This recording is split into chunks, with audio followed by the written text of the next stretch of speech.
ఎందుకు బాలయ్య ఛాన్స్? చందమామ కాజల్ అగ్రవాల్ ప్రస్తుతం చాలా సైలెంట్గా కనిపిస్తోంది. కరోనా సమయంలో పెళ్ళి, ఆ తర్వాత బాబు పుట్టాక సెకండ్ ఇన్నింగ్స్ స్టార్ట్ చేసిన కాజల్ స్పీడ్గానే సినిమాలు చేసినా అవి కాజల్ కెరియర్కి అంతగా ఉపయోగపడలేదు.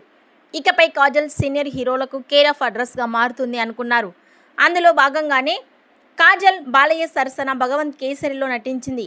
అది ఆమెకు ఎలాంటి ప్లస్ అవ్వలేదు. ఇకపై నాగార్జున, చిరు, వెంకీలు కాజల్కి అవకాశాలు ఇస్తారని అనుకున్న వారు కూడా కాజల్ని లైట్ తీసుకున్నారు. కాజల్ అగ్రవాల్ టాలీవుడ్లో అవకాశాలు తగ్గిపోయాయి.